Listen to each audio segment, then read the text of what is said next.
ঈদ মিলাদুন নবী যারা বিদআত বলবে তারা নাকি কাফের হয়ে যাবে, তাদের বউ নাকি অটোতালাক হয়ে যাবে। মিলাদুন নবী উপলক্ষে আমরা কি কি আমল করব? রবিউল আউয়াল মাস চলছে, এ মাসে কি কি আমল করব?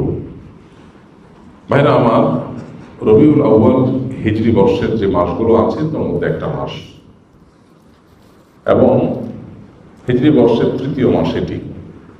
রবিউল আউয়ালের এই মাসটি নবী করিম সাল্লাল্লাহু আলাইহি সাল্লামের ওফাতের মাস, এবং অনেক ইতিহাসবিদদের মতে বেলাদতের জন্ম লাভেরও মাস। যদি নবী সাল্লামের জন্মের তারিখ, অ্যাকচুয়াল টাইম, মাস, এটা নিয়ে অনেক মত পার্থক্য আছে। এখন কেউ বলতে পারে মত পার্থক্য কেন আছে?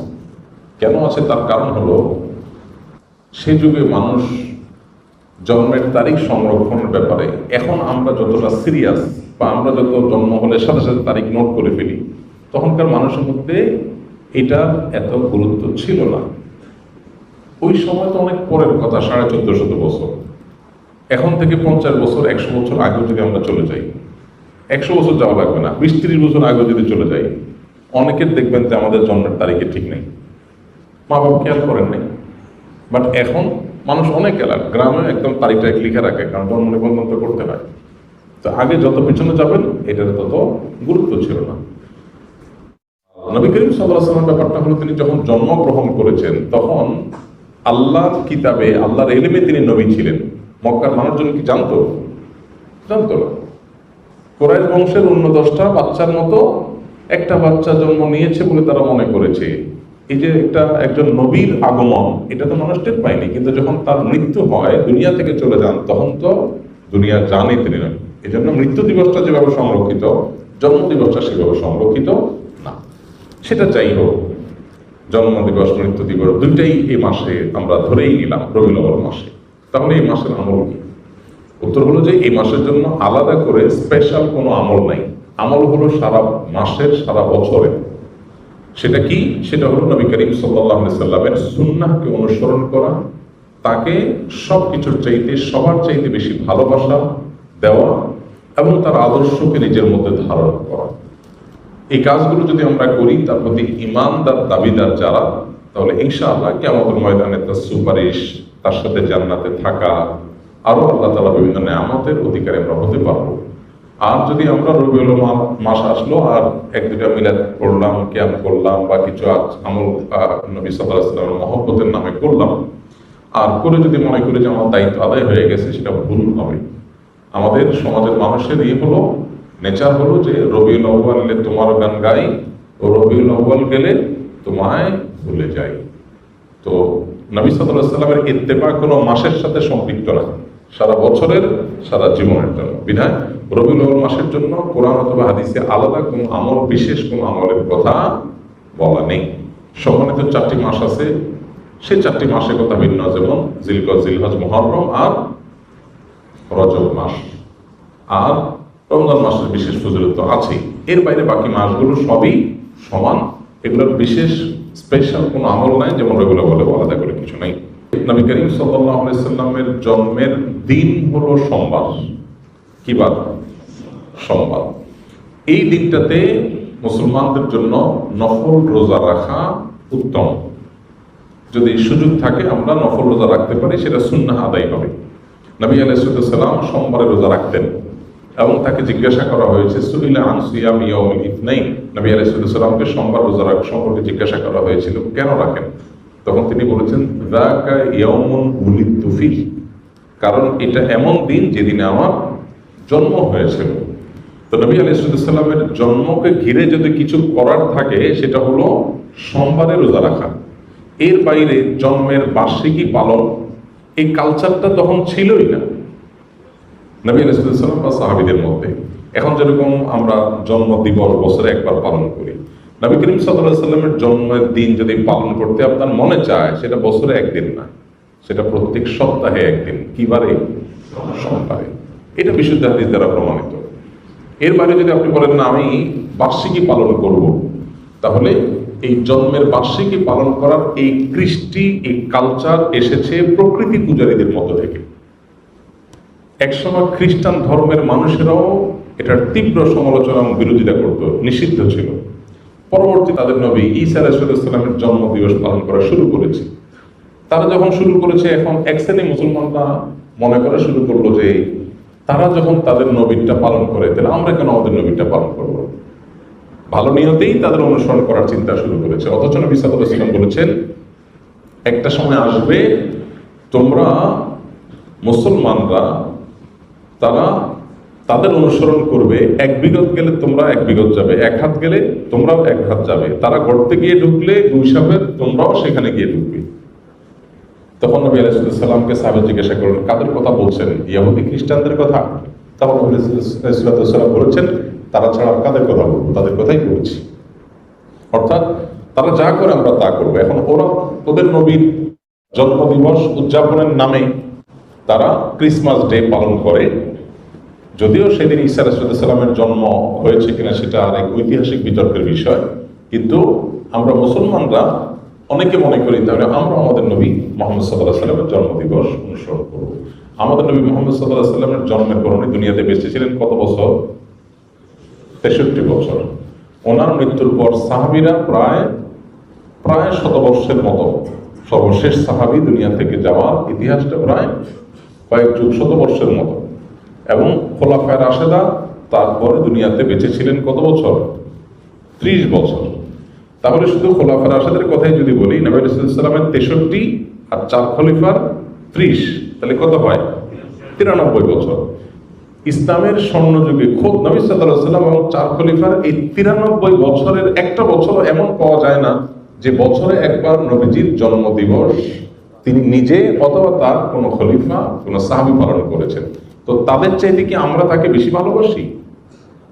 আল্লাহ কোরআনে যাদের প্রশংসা করেছেন তার নবীর অনুসারী হিসাবে, তো তিনি নিজে যেটা করেন নাই, তার খলিফারা যেটা করেন নাই, তার সাহাবীরা যেটা করেন নাই, এখন খ্রিস্টানদেরটা দেখে দেখে আমরা করব, এটা ইসলাম না, এটা ইসলামের নামে বিভ্রান্তি। আল্লাহ আমাদেরকে বোঝার তৌফিক দান করুন। আমরা যদি নবী রাসূলুল্লাহ সাল্লাল্লাহু আলাইহি ওয়াসাল্লামের প্রতি মহব্বত এর দাবিদার হই, তাহলে ইন্নাল মুহিব্বা লিমান ইউহিব্বু ইউতিউ, যে কাউকে ভালোবাসার দাবি করে সে তার কথা শুনে। তো নবী সাল্লাল্লাহু আলাইহি ওয়াসাল্লামের কথা যদি শুনি আমরা, তাহলে ইহুদি খ্রিস্টানদের সাথে মিল রাখতে হবে নাকি বেমিল? কারণ তিনি তো বলেছেন খালিফুল ইয়াহুদ, ওদের ব্যতিক্রম করবে। প্রতি রাকাত নামাজে আপনি বলতেছেন গায়রিল মাগদুবি আলাইহিম ওয়াদ-দাল্লিন, আল্লাহ ইহুদিদের মতো আপনার গজবপ্রাপ্ত আর খ্রিস্টানদের মতো গোমরাহ যেন আমি না হই, এই দুই পথে যেন আমি না চলি। আর আপনি এদিকে নবীর মহব্বতের নামে সেই পথে যদি চলেন, তাহলে সেটা কি হলো? আমাদের যে সমস্ত ভাইরা মিলাদুন নবী উপলক্ষে বিভিন্ন উদযাপন করেন, ওনার নবী সাল্লাল্লাহু আলাইহি ওয়াসাল্লামের মহব্বতেই করেন, এতে কোনো সন্দেহ নেই। নবী করিম সাল্লাল্লাহু আলাইহি ওয়াসাল্লামের ভালোবাসাতেই করেন। ভালোবাসাটা নবী আলাইহিস সালামের প্রতি ভালোবাসাটা, আবেগ থাকাটা প্রশংসনীয়, কিন্তু আমাদের ভালোবাসার প্রকাশ হতে হবে সুন্নাহ সম্মতভাবে। কিভাবে? সুন্নাহ সম্মতভাবে। এখন অনেকে বলে যে ভাই ভালোবাসার কোনো প্রমাণ লাগে না, ভালোবাসার কোনো প্রমাণ লাগে না। তো ভালোবাসার কোনো প্রমাণ লাগে না, যা খুশি করা যাবে ভালোবেসে, এর কথা হলো। তো কোরআনে আল্লাহ তাআলা বলেছেন, কুল ইন কুনতুম তুহিব্বুনাল্লাহ ফাত্তাবিউনি, হে রাসূল বলে দেন তোমরা যদি আল্লাহকে ভালোবাসো এটা দাবি করো, তাহলে আমার অনুসরণ করো, প্রমাণ করো। নবীর অনুসরণ করলে প্রমাণ হবে তুমি কাকে ভালোবাসছো? আল্লাহকে ভালোবাসছো। তাহলে ভালোবাসার প্রমাণ লাগে কি লাগে না? মুখে ভালোবাসার কথা বলে আপনাকে ভালোবাসি আমি, এর প্রমাণ কি? আমি আপনার সাথে 6 মাস কথা বলতেছি, হইল? ভালোবাসলে তো আমি আপনার সাথে কথা বলবো, আপনার কথা শুনবো, তাই না? তো নবী করিম সাল্লাল্লাহু আলাইহি ওয়াসাল্লাম আমাদেরকে কি বলেছেন, কি দিয়ে গেছেন? তিনি বলেছেন তারাকতু ফিকুম আমরাইন, তোমাদের মধ্যে দুইটা জিনিস রেখে গেলাম, কিতাবাল্লাহ ওয়া সুন্নাত রাসূলি, আল্লাহর কিতাব আর তার রাসূলের সুন্নাহ। এখন যদি আপনার এই কাজ যেটা নবী সাল্লাল্লাহু আলাইহি ওয়াসাল্লামের মহব্বতে করতেছেন, এটা যদি কিতাবুল্লাহ থাকে করেন, অথবা রাসূলের জীবনে থাকে তাও করেন, এই দুটোর কোনোটা নাই করবেন না। এটি হলো দ্বীন, এটা হলো ইসলাম। ইসলামের মধ্যে মন গড়া কিছু মধ্যখান থেকে প্রবেশ করলে তার নাম কি? বিদআত। আর সমস্ত বিদআতের ঠিকানা কোথায়? জাহান্নাম। নবী করিম সাল্লাল্লাহু আলাইহি ওয়াসাল্লাম পরিষ্কারভাবে বলেছেন, ইয়াকুম ওয়া মুহদাসাতিল উমুর ফাইন্না কুল্লা মুহদাসাতিন বিদআহ ওয়াকুল্লা বিদআতিন দালালা ওয়াকুল্লা দালালাতিন ফিন্নার। সমস্ত বেদাতি গুমরাহি আর সমস্ত গুমরাহি ঠিকানা জাহান্নাম। অনেকগুলো হাদিসে নবী সাল্লাল্লাহু আলাইহি ওয়াসাল্লাম আমাদেরকে সতর্ক করেছেন। এই জন্য আমাদের যে ভাইরা এই বিষয়গুলো উদযাপন করেন, ওনারা নবী সাল্লাল্লাহু আলাইহি ওয়াসাল্লামের মহব্বতই করেন এবং সন্দেহাতীতভাবে এটা প্রশংসার বিষয় যে নবী সাল্লাল্লাহু আলাইহি ওয়াসাল্লামের মহব্বত আছে, কিন্তু মহব্বত অনুযায়ী কাজ করতে হবে সুন্নাহর উপর আমল করার মধ্য দিয়ে। আল্লাহ আমাকে আমাদের সব ভাই বোনদেরকে বোঝার তৌফিক দান করুন। এই বিষয়গুলো নিয়ে আমাদের মধ্যে যেন ইগোর কোনো বিষয় না হয়, যে এটা আমি একটা পক্ষ সে একটা পক্ষ, পাল্টাপাল্টি, এটা যেন না হয়। আমি যেটাকে সুন্দর সঠিক মনে করি সেটা আমি বলবো বিনয়ের সাথে। আর অন্য কোনো ভাই যদি ভিন্ন কিছু করেন তো তার প্রতি আমার মুসলিম ভাই হিসাবে আমার ভালোবাসা ঠিকই থাকবে, সিম্পাথি থাকবে যে আমার ভাই ভুল বুঝছেন। ডক্টর খন্দকার আব্দুল্লাহ জাকির রহমতুল্লাহ আলাইহি বলতেন, কোনো মানুষ যদি বেদাতে লিপ্ত হয় তো আমি তার উপরে জেদ করবো না, খুব ক্ষুব্ধ হব না, বরং আমার ভিতরে মায়া থাকবে যে আমার ভাই ভুল করছে। কিছুটা ক্ষুব্ধ, কিছুটা মনে কষ্ট হওয়া তো স্বাভাবিক, কিন্তু তাকে শত্রু বানাবো না। আমি মনে করবো আমার ভাই ভুল করছে, আমার কষ্ট লাগবে। সো এই মানসিকতা যদি থাকে তাহলে সমাজে ইনশাআল্লাহ আমরা সুন্দর থেকে সুন্দরতর সমাজ গড়ে তুলতে পারবো এবং পারস্পরিক সৌহার্দ্য তৈরি হবে। ইসলামের নামে কাদা ছড়াছড়ি অনলাইনে অফলাইনে খুবই দুর্ভাগ্যজনক বাস্তবতা। সবাই যার যার মতের সপক্ষে যুক্তি আলোচনা করতেই পারেন, কিন্তু অন্যের প্রতি শ্রদ্ধা থাকা দরকার একজন মুসলমান হিসাবে। অন্তত ঈদ মিলাদুন নবী যারা বেদাত বলবে তারা নাকি কাফের হয়ে যাবে, তাদের বউ নাকি অটোতালাক হয়ে যাবে। মূলত যারা এই টাইপের কথা বলেন ওনাদের মূল দাবিটা থাকে এরকম যে নবীর যদি কেউ দুশ্মন হয়, নবীর দুশ্মনী করে, নবী সাল্লাল্লাহু আলাইহি ওয়াসাল্লামের প্রতি যদি কেউ গোস্তাখি করে, বেয়াদবি করে, অমর্যাদাকর কিছু করে, তাহলে তো ঈমান চলে যাবে, ঈমান গেলে তো বউ তালাক হয়ে যাবে। এখন কথা হলো যে মিলাদুন নবী না করলে কি নবীর অবমাননা করা হয় বা নবীকে অসম্মান করা হয়, নবীর সাথে বেয়াদবি করা হয়, নাকি নবী আলাইহিস সালামের আনুগত্যকে অক্ষরে অক্ষরে মানতে গিয়ে করা হয় না? তো নবী করিম সাল্লাল্লাহু আলাইহি সাল্লামকে আনুগত্য করতে গিয়ে যদি সে এটা থেকে বেঁচে থাকে, কারণ আয়েশা রাদিয়াল্লাহু আনহা বলেছেন, মান আহাদাসা ফি আমরিনা মা লাইসা মিনহু ফাহুয়া রাদ, যে ব্যক্তি আমাদের দ্বীনের বিষয়ে কোনো কিছু নতুন সৃষ্টি করলো যেটা দ্বীনের অংশ না, সেটা বাতিল, সেটা বাদ দিয়ে রাখতে হবে। তো সেজন্য যদি কেউ জন্মদিবস পালনের কালচারকে যদি কেউ অ্যাভয়েড করে, যে নবীজি নিজেও করেন নাই, সাহাবীরাও করেন নাই, খোলাফার রাশিদরাও করেন নাই, সেটা আমি কেন করতে যাব? এই জায়গা থেকে কেউ যদি বিরত থাকে সে বরং সাচ্চা মুসলমান হওয়ার দলিল হবে। বাকি নবীর দুশ্মনী করলে তার জন্য এই কথা ঠিকই আছে, কিন্তু কেউ মিলাদ না পড়া মানে সে নবীর দুশ্মন, এটা তো বড় মুশকিল কথা। এখন ব্যাপারটা কেমন হয়ে গেল একটা উদাহরণ দিয়ে চোখে করি।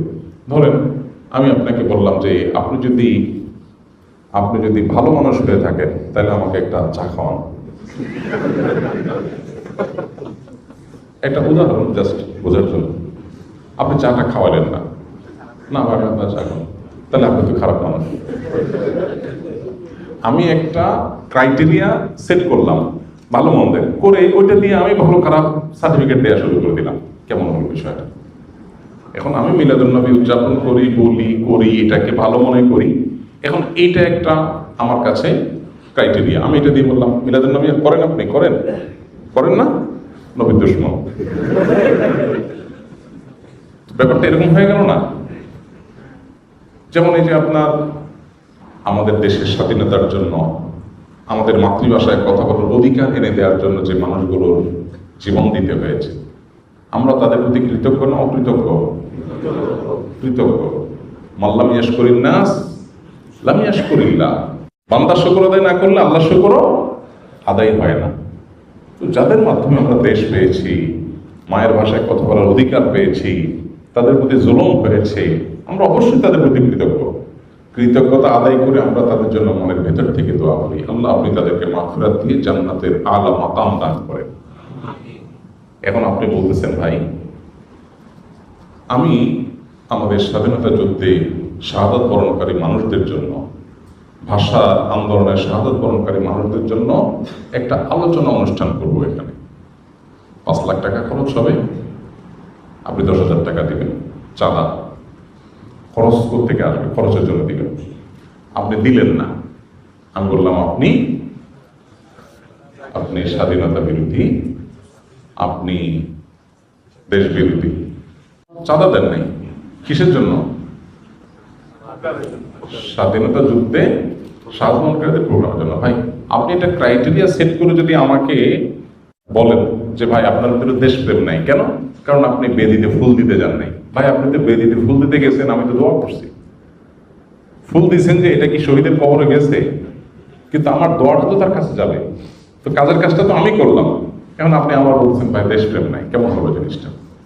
ঠিক একইভাবে মিলাদুন নবী কেউ পালন করছেন নবী করিম সাল্লাল্লাহু আলাইহি ওয়াসাল্লামের মহব্বতে, আপনি করছেন, এখন বলতেছেন ভাই এইটা না করলে নবীর দুশমন, কেমন হয়ে গেল জিনিসটা? আপনি একটা ক্রাইটেরিয়া সেট করে ওইটা দিয়ে নবীর দুশমন সবাইকে মাফ করছেন, এটা সঠিক না। আল্লাহ আমাদের ভাইদেরকে বোঝার তৌফিক দান।